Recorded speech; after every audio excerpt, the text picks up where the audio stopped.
Questão 63. Os ensinamentos de Jesus são de natureza moral ou espiritual? Antes de nós fazermos aqui a leitura, vamos falar um pouco sobre o conhecimento, não é? Porque, como nós já falamos no estudo anterior, algumas pessoas confundem inteligência, conhecimento e sabedoria. Isso são coisas distintas. Com a inteligência, nós conseguimos raciocinar, pensar em torno de processos lógicos. Eu até citei aqui que com a inteligência a gente sabe somar 2 mais 2, encontrar o resultado 4. O conhecimento é a gente saber que 2 mais 2 são 4. Não precisa da gente fazer a conta. E a sabedoria é a gente saber o que é que pode ser feito com esse resultado, como que ele pode ser aplicado nas muitas situações da vida. São coisas distintas. Nós precisamos saber disso porque alguns irmãos, por exemplo, na igreja, eles têm apenas a inteligência. Então, mesmo que eles tenham boa vontade, no sentido de ajudar a fazer as coisas, falta a eles o conhecimento e mais, às vezes, falta a sabedoria. É comum encontrar irmãos que têm inteligência, têm conhecimento, mas não têm sabedoria. Vão fazer as coisas na igreja e costumam colocar os pés pelas mãos. Nós precisamos pedir a Deus que nos dê sabedoria, para a gente poder saber utilizar o conhecimento que Deus tem nos dado pela inteligência que todos nós possuímos. Entendemos até aí? Para nós não fazermos confusão. Os ensinamentos de Jesus, evidentemente, eles constituíram a sua doutrina.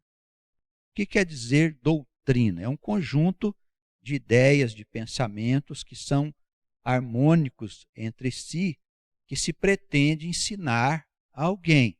Nós podemos encontrar aqui no mundo as doutrinas que são também não só religiosas, mas de caráter político, filosófico. Há vários tipos de doutrinas que são ensinadas no mundo. E Jesus, ele tinha uma doutrina. Há várias passagens nas Escrituras que afirmam que a sua doutrina era diferente das doutrinas comuns ensinadas naquele tempo, mesmo das doutrinas religiosas. Diziam esses homens que foram testemunhas das suas pregações que a sua doutrina ela trazia consigo uma autoridade incomum. Quer dizer, ele, além de ensinar coisas relacionadas com o reino de Deus, com o conhecimento da ciência eterna, ele também trazia consigo uma autoridade diferente daquela que possuíam os fariseus e os escribas. E essa autoridade de que natureza era? De natureza espiritual ou moral. Quer dizer, o Senhor, ele ocupava um lugar bem acima da maioria dos homens, em termos de comunhão com o Espírito de Deus. E por isso, ele trazia consigo esta elevada condição de autoridade. Com isso, ele expulsava demônios das pessoas, afastava os espíritos malignos, curando enfermidades mentais, curando doenças físicas, porque trazia consigo uma grande autoridade. Não basta, pois, nós termos o conhecimento, não basta nós termos a inteligência. Nós precisamos pedir a Deus sabedoria e condições de autoridade para que a gente possa exercer o conhecimento. Se nós não tivermos autoridade, nós não seremos ouvidos. É simples.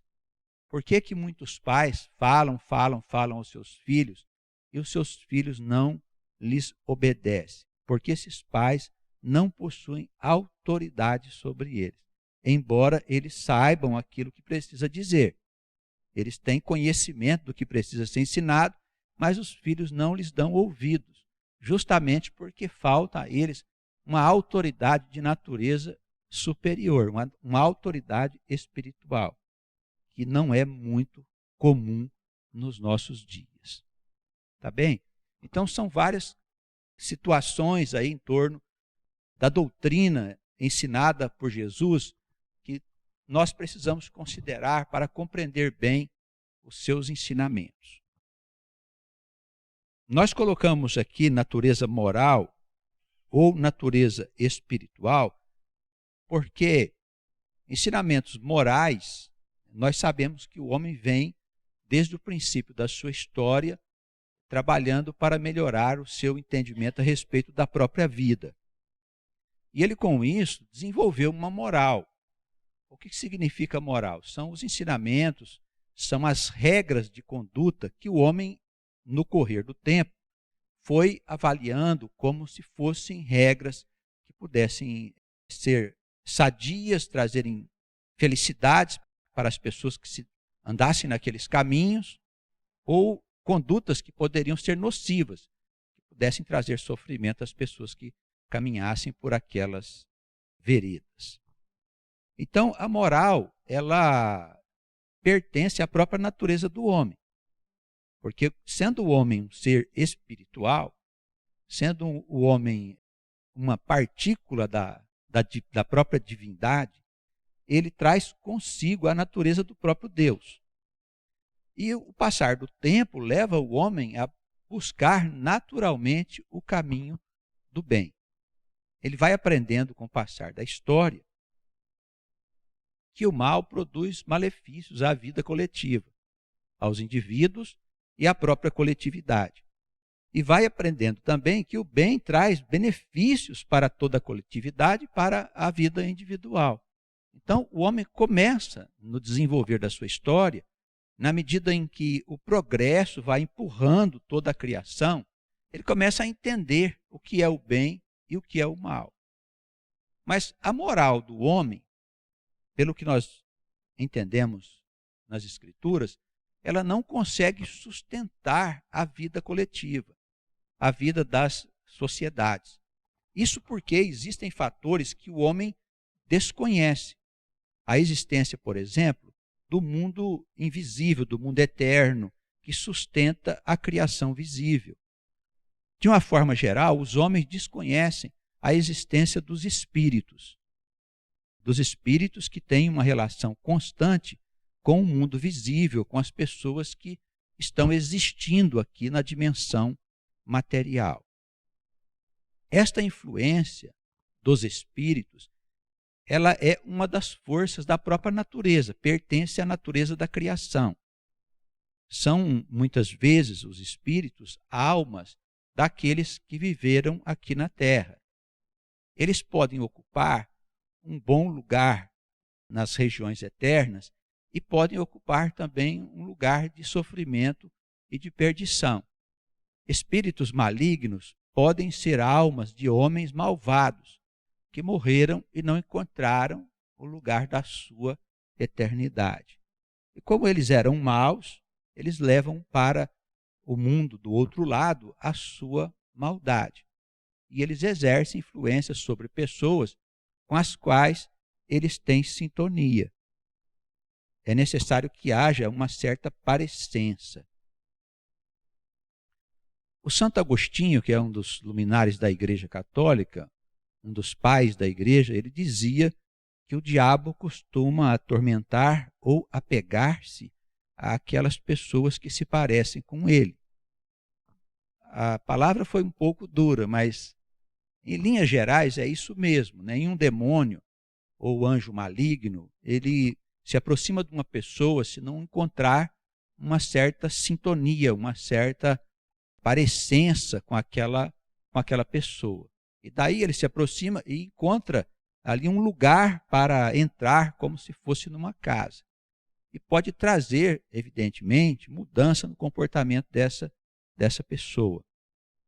Em algumas situações, os demônios ou espíritos malignos, eles podem provocar enfermidades mentais ou alteração de comportamentos de diversas naturezas.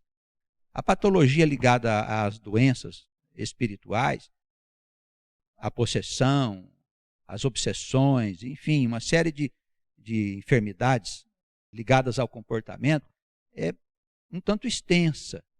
E o tratamento de tudo isso, evidentemente, é a palavra de Deus. São os ensinamentos que ajudam a pessoa a sair do caminho tortuoso que ela estava andando para passar a andar num caminho mais reto. Isso quer dizer, afastar-se do mundo e andar mais perto de Deus. Então, o remédio sempre é Deus. O remédio sempre é a sabedoria, é o conhecimento das coisas que nós precisamos saber para vivermos bem.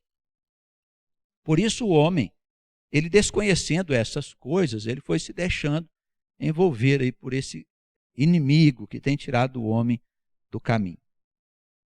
Esse inimigo tem um poder muito grande. O diabo é como que uma coletividade que envolve todos os espíritos malignos.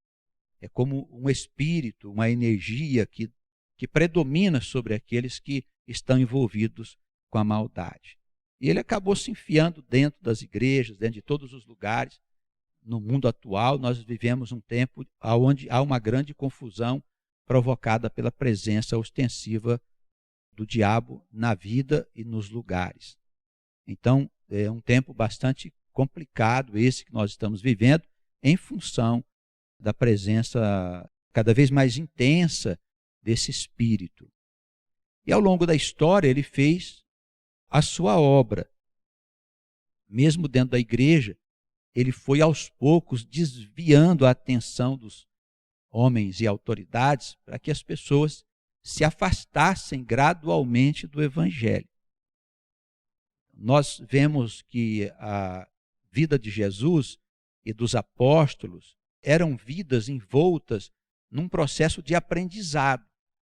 Então havia quem ensinasse uma doutrina e havia quem aprendesse essa doutrina. Também nós vemos os apóstolos ensinando outras pessoas os ensinamentos que tinham vindo pelo Filho de Deus, a doutrina que ele ensinava. Por que que as igrejas não ensinam doutrina alguma? Porque o diabo tirou de dentro da igreja essa necessidade do indivíduo aprender, tomar conhecimento das coisas eternas. E a situação é tão grave que em muitas igrejas não existe mais as escrituras sagradas. Então não se sabe como que essas almas serão conduzidas ao processo de salvação. Uma vez que nenhum pastor ou homem tem poder para salvar ninguém, que cada indivíduo tem que tomar posse da sua eternidade, tem que tomar posse do conhecimento, tem que adquirir pelo menos um pouco de sabedoria, essas multidões que se deixam levar por esses falsos pastores, evidentemente serão levadas para as regiões das trevas e de sofrimento quando eles aqui deixarem esse mundo. Pelas portas da morte que um dia todos nós teremos que atravessar. A situação é muito séria. Então, não se pode falar de Jesus de uma maneira mais profunda se nós não tratarmos dos ensinamentos dele. Se nós não tratarmos da sua doutrina, do corpo de doutrina que ele veio trazer. Também, ao contrário do que se diz comumente, o Senhor não teria vindo de modo algum contrariar os ensinamentos dos livros antigos. O Novo Testamento e o Antigo Testamento, eles coexistem em perfeita harmonia. Toda a desarmonia que existe nesses dois compêndios de revelações são desarmonias criadas por pessoas que não têm conhecimento das coisas eternas e que têm muito pouca sabedoria. Ou têm muito conhecimento das letras, mas não têm sabedoria relacionada com a eternidade. E por isso acho que o Novo Testamento veio substituir o Antigo, e os que estão no caminho do Antigo Testamento, que são os judeus, acham que o Novo Testamento não tem valor nenhum porque Jesus não é o Messias. Enfim, eles entram numa série de questionamentos que só surgem porque faltam a eles o conhecimento e a chave para se entender as duas coisas ao mesmo tempo. E a chave disso é nós entendermos que a alma é eterna E que a alma não nasce apenas uma vez, ela nasce sucessivas vezes. Ela nasce sucessivamente, porque ela nunca cessa de nascer enquanto a eternidade não se encerrar. Pois aqui é o lugar da habitação da alma. Ela só existe quando ela está revestida de um corpo físico, de um corpo carnal, que é a sua roupa.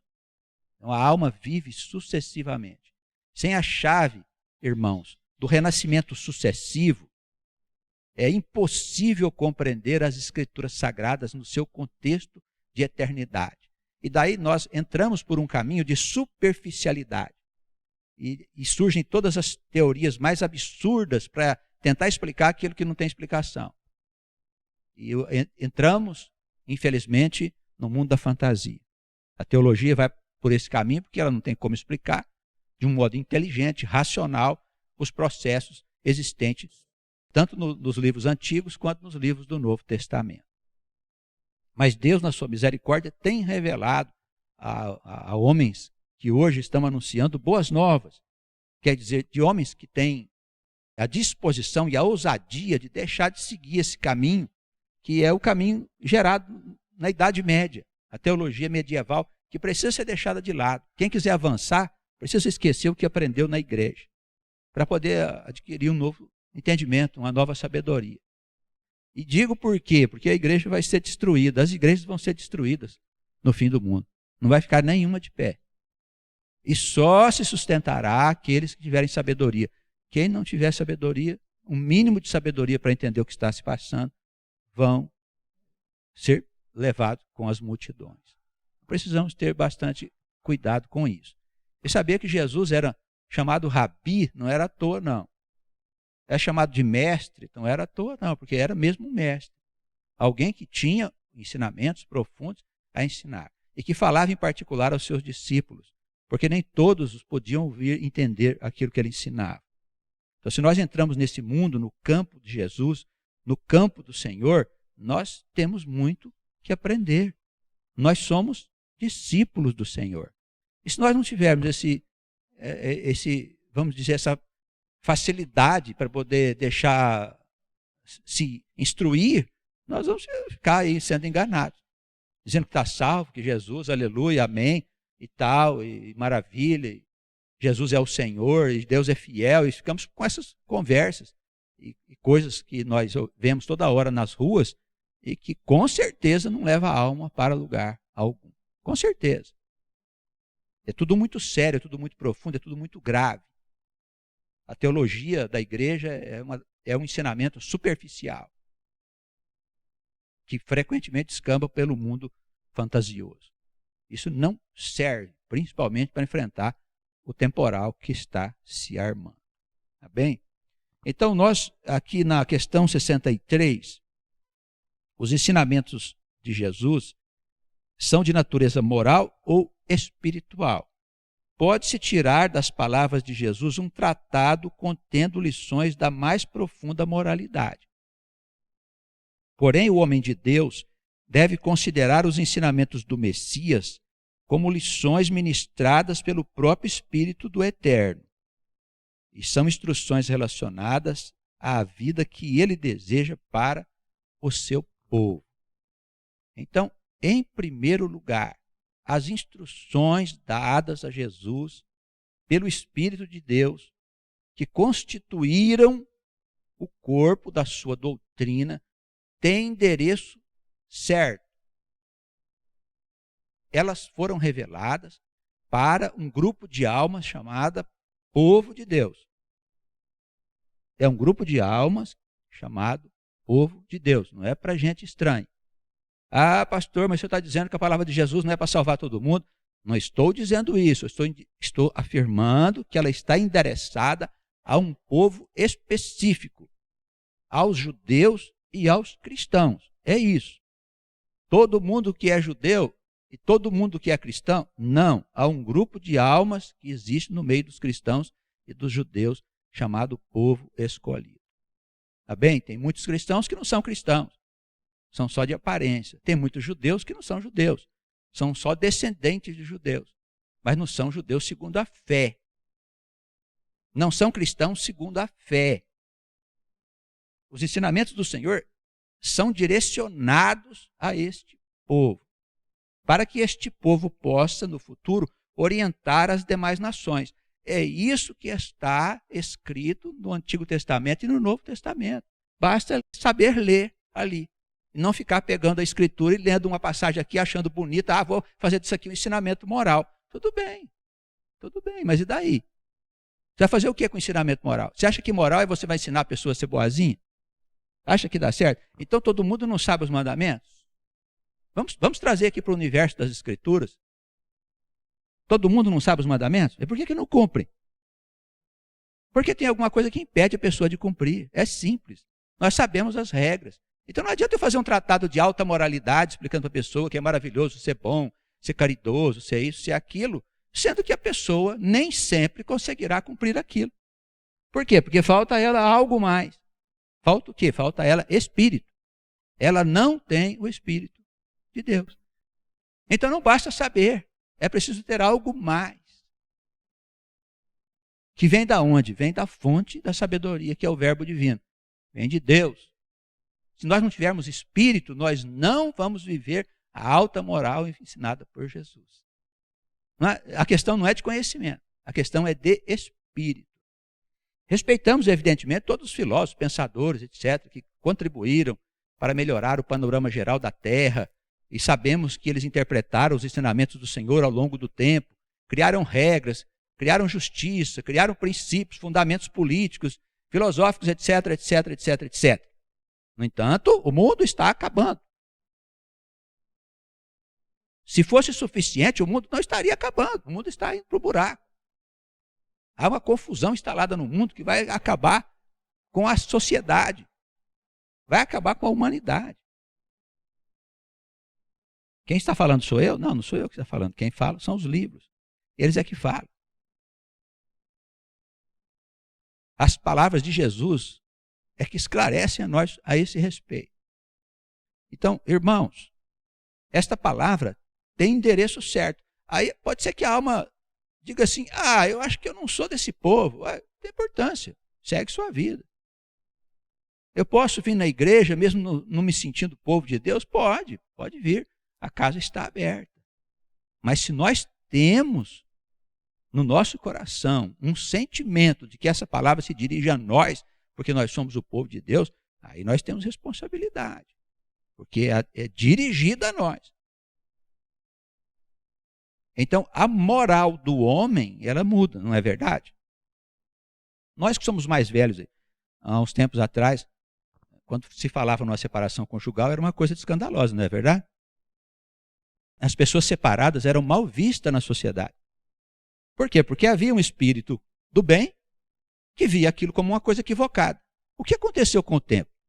O espírito do mal inverteu a coisa. E aí as pessoas separadas passaram a ser pessoas comuns, como todo mundo. O que ele fez? Ele misturou as pessoas de bem com as pessoas que têm uma conduta equivocada, errada. Isso para citar apenas o problema da vida conjugal. Fora as outras regras que já foram mexidas e viradas do avesso pelo mal que está na terra. Então, hoje uma pessoa separada e uma pessoa que tem um casamento sem mácula, não tem diferença nenhuma entre elas. Por quê? Porque o mal entrou na cabeça do povo e acha que tudo está certo, que não tem nada de mais se separar. Claro que não tem nada de mais se separar. Se você é do mundo, não tem problema nenhum.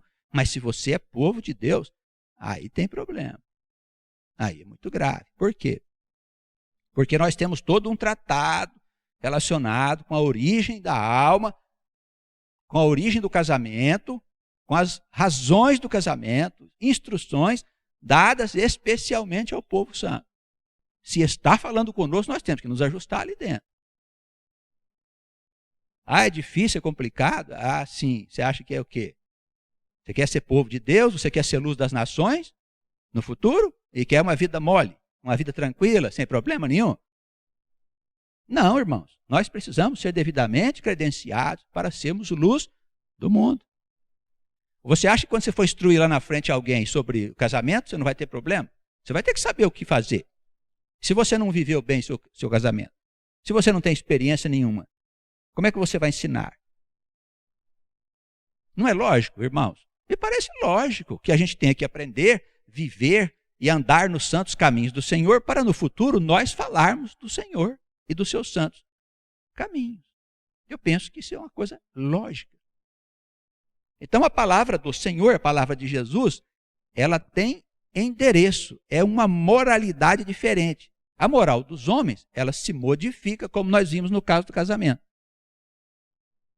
E mais outros conceitos, não vamos nem entrar aqui para falar, que nós vamos entrar noite adentro falando sobre o que o homem já mudou, que era errado até bem pouco tempo, agora passou a ser certo. Aliás, agora não tem mais nada errado, né?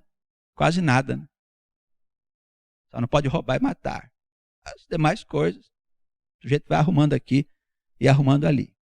É o que nós estamos vendo no mundo.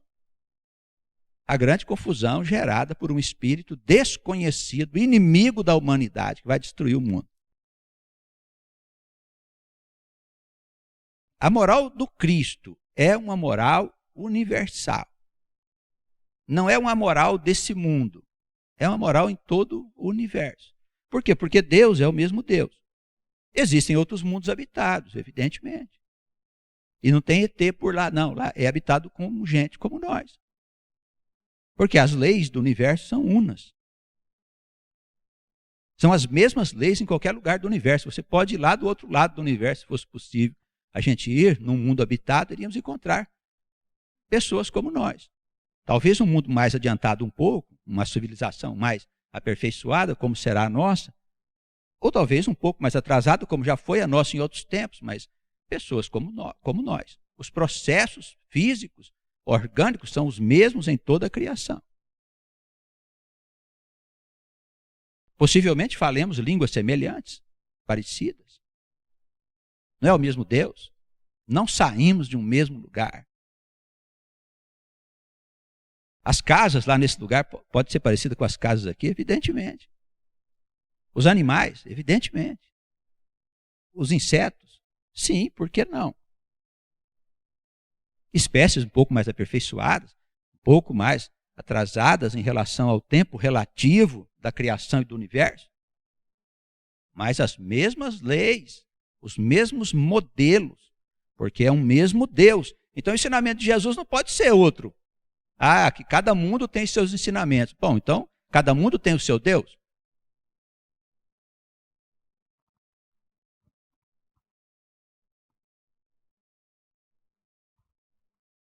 A moral do Cristo é divina e universal. Moral no sentido humano são costumes que se modificam com o correr do tempo.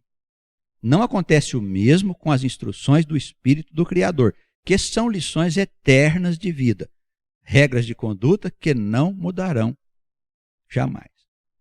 Algumas pessoas me perguntam assim, mas pastor, e a regra lá do apedrejamento das mulheres adúlteras, dos filhos desobedientes, que havia lá no Antigo Testamento? Essas leis não mudaram? Não mudaram, as leis continuam lá. Os irmãos concordam?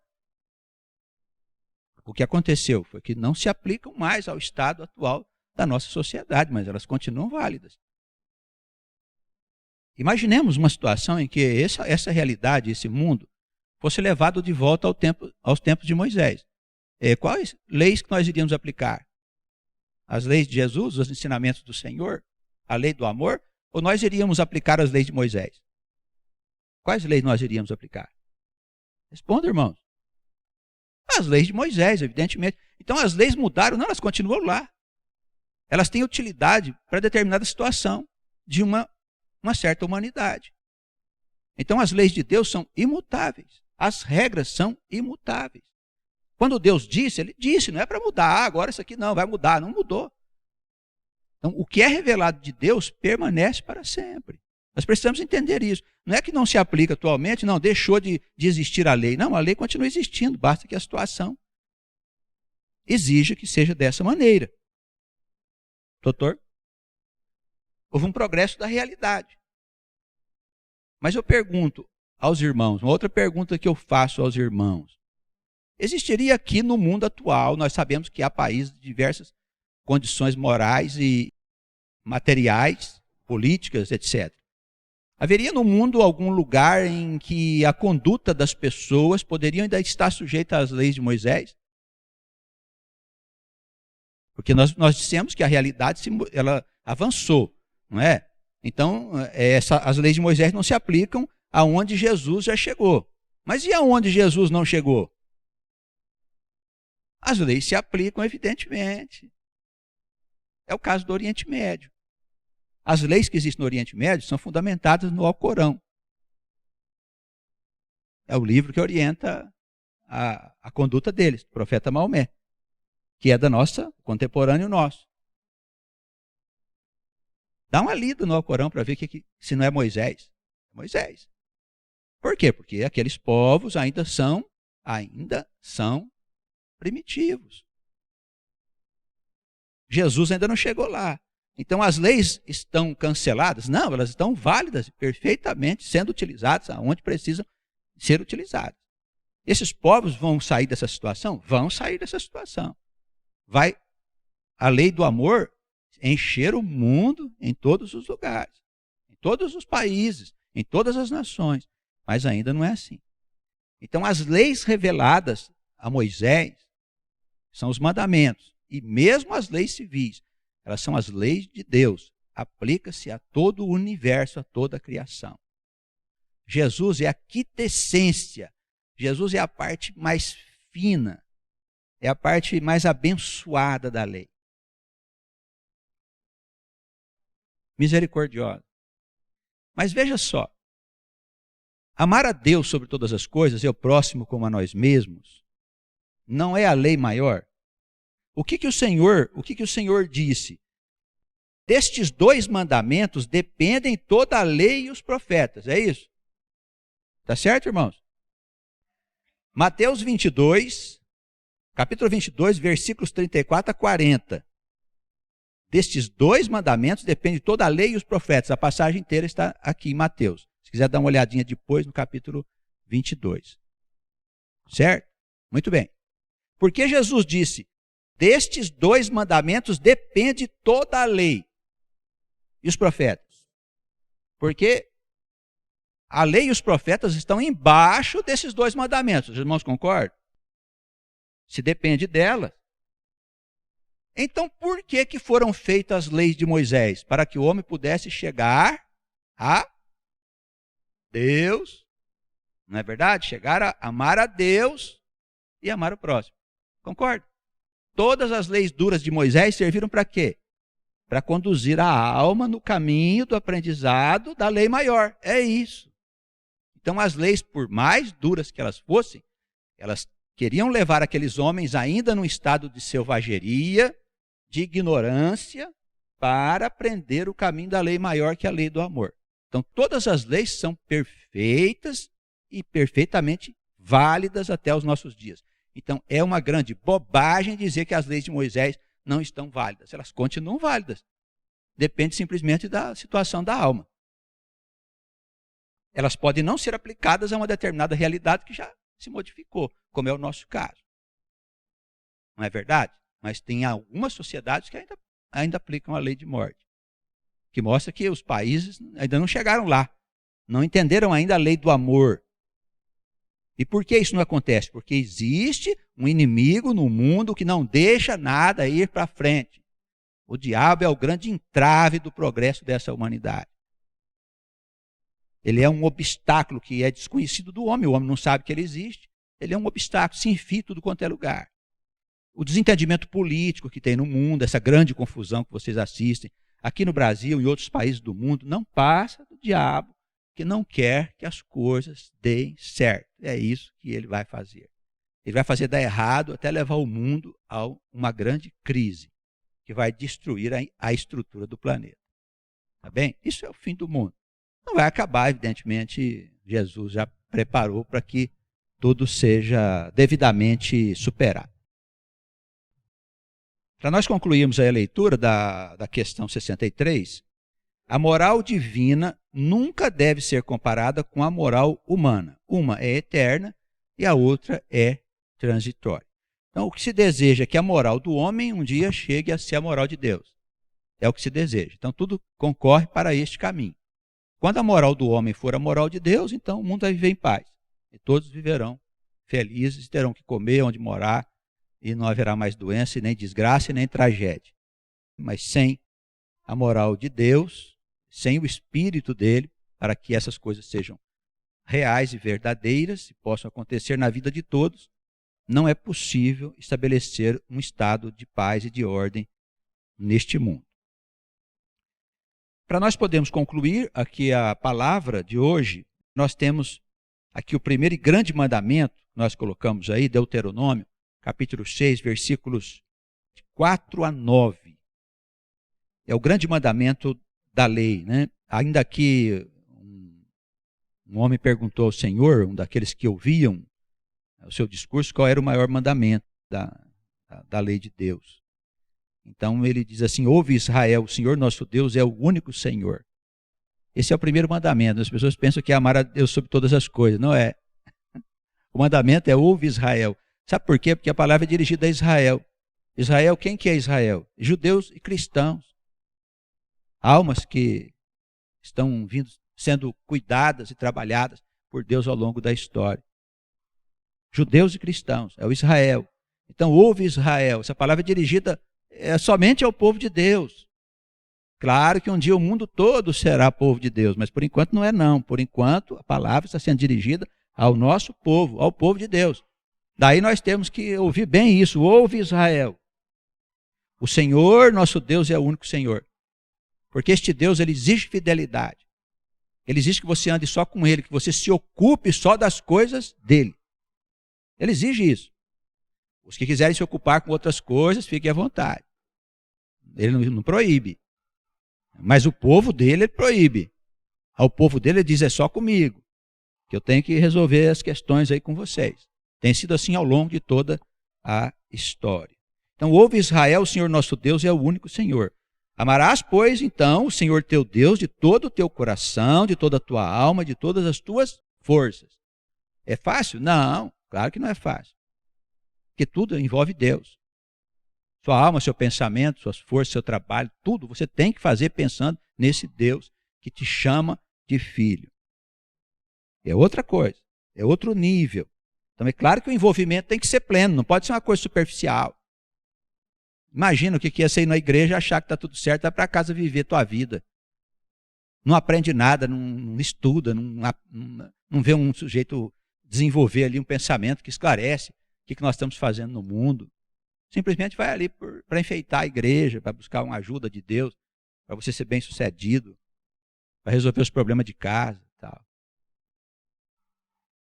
O verdadeiro tesouro ele não leva para casa. Não leva para casa. Ele vai ali só buscar as migalhas que caem da mesa do Senhor. Mas diz que os cachorrinhos comem das migalhas também, né? Pois comam. Mas se nós temos um compromisso com Deus, nós temos um compromisso com Deus. E aí é sério. Não é a nossa vida, é a vida de Deus. Essas palavras que hoje te ordeno estarão no teu coração e as ensinarás a teus filhos, delas falarás assentado em tua casa, andando pelo caminho, deitando-te, levantando-te. Também as atarás por sinal na tua mão e te serão por frontais entre os olhos, e as escreverás nos umbrais da tua casa e nas tuas portas. Jesus Cristo é o mesmo ontem, hoje e sempre eternamente. Então, a passagem de Hebreus 13, 8 não deve ser visto como uma pessoa de Jesus, mas aquilo que ele ensinava, evidentemente, a doutrina ensinada por Deus. Bem, aqui também há alguns exageros, né, da parte de alguns homens que entendem que deve andar com a lei pendurada na testa, né, na cabeça, no chapéu, enfim. Isso tudo deve ser visto por nós como coisas de natureza espiritual. Então, nós precisamos ensinar a nossa casa, os nossos filhos, falando de Deus, para nossa esposa, para nossos parentes, nossos pais, a quem nós pudermos. O atar por sinal na nossa mão é tudo que formos fazer. Devemos pensar no Senhor. Entre os nossos olhos, frontais entre os nossos olhos, são apenas referências ao nosso pensamento. Tudo que nós pensamos também precisa estar envolvido com Deus. E os umbrais da nossa casa, né, das nossas portas, é que a nossa casa tem que ser levantada em cima do alicerce de Deus, né, em cima do Cristo, que é a rocha firme, senão a casa vai para o chão. Então, todos nós temos provas a passar, dificuldades a enfrentar. Se a nossa casa não estiver assentada na rocha, que é Cristo, que representa o Senhor vivo no meio de nós, então a nossa casa vai ruir. Não há saída para nós, né? Ou Cristo, ou a nossa casa vai ruir. Então que a nossa casa seja construída em cima dos fundamentos do Senhor. Sejamos abençoados, todos nós. Amém.